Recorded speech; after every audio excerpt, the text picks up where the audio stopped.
देश भर में घूम घूम कर एटीएम मशीन से छेड़छाड़ कर लाखों रुपए निकालने वाले अंतर्राज्यीय गिरोह को रायपुर पुलिस ने हरियाणा से पकड़ने में कामयाबी पाई। गिरोह के सदस्य बिना गार्ड वाले एटीएम बूथ को टारगेट करते हुए मास्टर चाबी के जरिए मशीन का पैनल खोलकर रुपए निकाला करते थे और इसमें वे रकम के ट्रे में आने से पहले ही मशीन को बंद कर देते थे, जिससे बैंक के पास रकम निकालने की जानकारी नहीं जाती थी।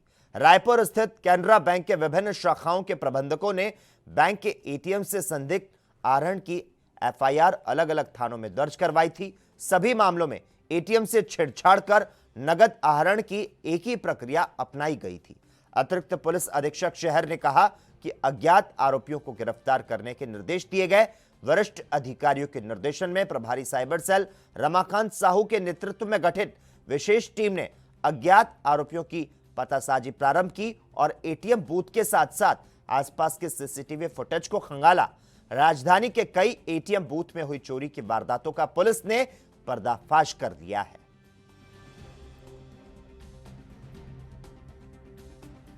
सर, ये एटीएम फ्रॉड का मामला खुला सकती है, कितने आरोपी गिरफ्तार किए, किस तरह से ठगी करके रहे?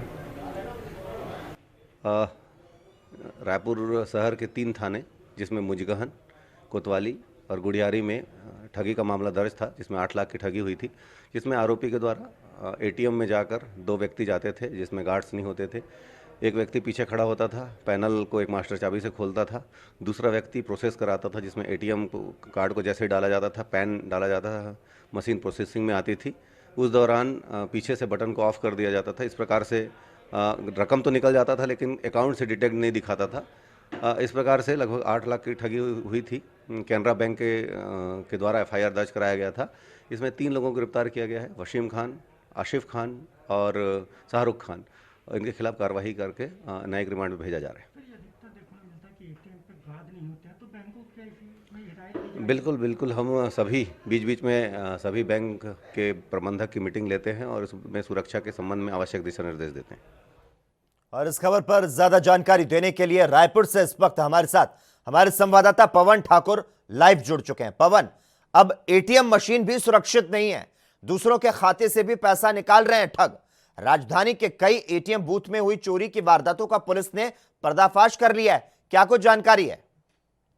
जी बिल्कुल लोकेश जी, हाँ पद्धति के छत्तीसगढ़ रायपुर पुलिस को एक बड़ी कामयाबी हासिल लगी, जो छत्तीसगढ़ सहित देश के कई विभिन्न एटीएम मशीन से उसकी जो मास्टर चाबी होती थी, वो मास्टर चाबी से बैंक की जो ट्रे होती थी उस लॉक को खोल के पैसे निकालते थे। सबसे बड़ी बात यह है कि ये जो गिरोह था, ये हरियाणा का गिरोह है, जो लगातार उन बैंक एटीएम को अपना टारगेट करता था जिन एटीएम पे कोई गार्ड नहीं होते थे। पहले तो इनकी 3 लोग के गिरोह रहती है जो लगातार रायपुर पे ऐसे बैंक को देखता था जहां पर जिस बैंकों में गार्ड नहीं होता। खासकर से ये रायपुर पे जितने भी अंजाम दिए हैं वो सारे कैनरा बैंक के एटीएम है, क्योंकि कैनरा बैंक के एटीएम मशीन की जो लॉक है पीछे से वो बड़ी इजी खुल जाती थी। उन्होंने इस बात को भी स्वीकार किया। चाहे रायपुर की बात किया जाए, पूरे देश में कई अलग अलग राज्यों में जो इन्होंने अपने कारनामे को अंजाम दिया, तो इन्होंने स्वीकार किया कि कैनरा बैंक का जो एटीएम है उसकी मशीन जो है वो इजी खुल जाती है। पवन, सबसे सुरक्षित माने जाने वाले एटीएम मशीन और बैंकिंग प्रणाली का फायदा उठाते हुए धोखाधड़ी करने वाले गिरोह का खुलासा तो हुआ है, क्या गिरोह के सरगना को गिरफ्तार किया गया है? और इस गिरोह का जो हरियाणा कनेक्शन सामने आया, खबर यह भी है कि गिरफ्तार आरोपित एटीएम से पैसा चोरी करते हुए धौज गांव में जिम चलाते थे। आरोपित ने चोरी के पैसे से धूमधाम से अपनी शादी भी की और इसके साथ ही चोरी की वारदात को अंजाम देने के बाद ये ऐशो आराम की जिंदगी जीते थे। क्या कुछ जानकारी है इस बाबत? जी बिल्कुल, हमको बताइए, जो गिरोह है ये अपना एटीएम और साथ में अपने आस पड़ोस से दूसरों का एटीएम किराए से लेते थे ताकि उनके एटीएम से पैसे निकालते थे और बाकायदा इन्हें वो आधी रकम भी देते थे। लेकिन जब इनका गिरोह होता था, एक आदमी एटीएम मशीन के पीछे रहता था, जो लॉक खोल के पीछे ट्रे के पास जो बटन रहता है, जैसी पैसे ट्रे में आने से पहले ही इन्होंने बटन को बंद कर दिए रहते थे ताकि जो बैंक में ट्रांजेक्शन होता था वो ट्रांजेक्शन शो नहीं करता था इनका। तो इस तरह से उन्होंने कई बैंकों को लाखों रुपए की चपत लगाई, जिसके बाद कैनरा बैंक के प्रबंधक ने इनके खिलाफ अज्ञात आरोपियों के खिलाफ एफआईआर दर्ज कराई थी। रायपुर साइबर सेल की 3 बैंकों पे लगे सीसी कैमरे और आसपास के जो कैमरे लगे उन्हें ट्रेस करना शुरू किया। उसके बाद इनके लोकेशन ट्रेस हुए तो हरियाणा के धौस गांव पे इनकी लोकेशन बरामद हुई। हम्म।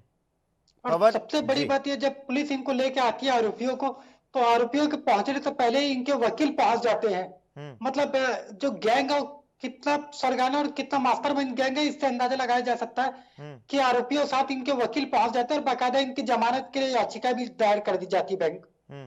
पवन, इस घटना के बाद राजधानी के कितने एटीएम के सीसीटीवी फुटेज खंगाले गए और आरोपितों ने जिन बैंक खातों के एटीएम कम डेबिट क्रेडिट कार्ड का उपयोग कर पैसे निकाले, उन कार्ड धारकों के संबंध में पुलिस ने Canara bank, axis bank, HDFC bank और आरबीएल बैंक से भी क्या कुछ जानकारी जुटाई है? जी, लगातार बैंक सभी बैंकों, पुलिस इन सभी बैंकों से भी मांग रही कि जिन जिन तारीखों में ये घटनाएं हुई, तो जिस समय उस समय जो इनके लोकेशन है उस समय कितने लोगों ने और ये किससे एटीएम लेके पैसा हरित करते थे, उन सभी लोगों को भी आरोपी बनाने की यहाँ पर तैयारी की जा रही है। लेकिन सबसे बड़ी बात है, जिन एटीएम को सुरक्षित माना जाता था, जो बैंक की सबसे बड़ी जवाबदारी, जहाँ पर लाखों रुपए होते एटीएम पे, वहां पर इनके सुरक्षा गार्ड नहीं होते थे। तो यहाँ पर बैंकों की एक बड़ी लापरवाही सामने आई देखने को मिलती है। ठीक है, धन्यवाद पवन ठाकुर तमाम जानकारी देने के लिए और हमारे साथ इस मुद्दे पर चर्चा करने के लिए। देश दुनिया की खबरों के लिए एएनबी न्यूज को सब्सक्राइब करें और बेल आइकन दबाएं।